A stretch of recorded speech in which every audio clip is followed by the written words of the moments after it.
வணக்கம் மக்களே, நான் உங்க கீர்த்தி. அண்ட் இன்னைக்கு அந்த வீடியோல எதை பத்தி நான் பார்க்க போறோம்னு சொல்லிட்டு கேட்டீங்கன்னாக்க, டெத் ஃபாரஸ்ட்டை பத்தி உங்கள எத்தனை பேர் கேள்விப்பட்டிருக்கீங்க?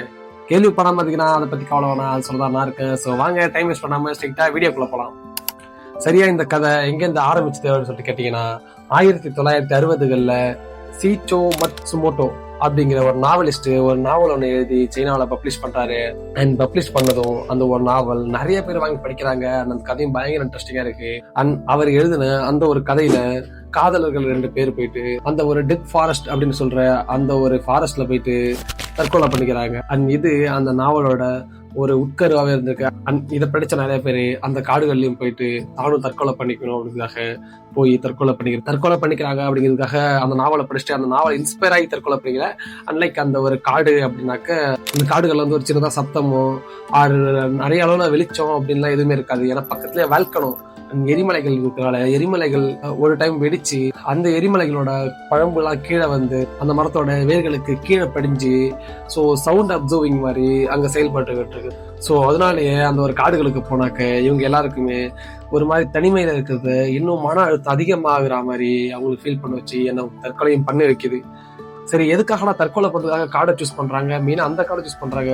அதுக்கெல்லாம் முதல்ல இவங்க எதுக்கடா முதல்ல தற்கொலை பண்ணிக்கணும் அப்படின்னு சொல்லிட்டு கேட்டீங்கன்னா, ஜப்பான்ல இருக்கிற மக்கள்லாம் ரொம்ப சந்தோஷமா இருக்காங்க, எல்லாருக்குமே வேலை இருக்கு, எல்லாருமே அன்றாட வாழ்க்கையை நார்மலா தான் வாழ்ந்துகிட்டு இருக்காங்க அப்படின்னு ஒரு பக்கம் மட்டும் நமக்கு தெரியும்.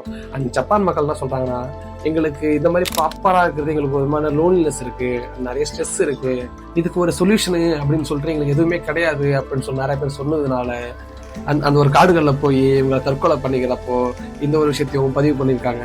கொஞ்சம் வருடங்கள் போகுது. 1960 ஆரம்பிச்ச தற்கொலை எண்ணிக்கை 1970களில் ஒரு வருடத்திற்கு 20-30 கொலைகளாகுது. தற்கொலைகளாகுது.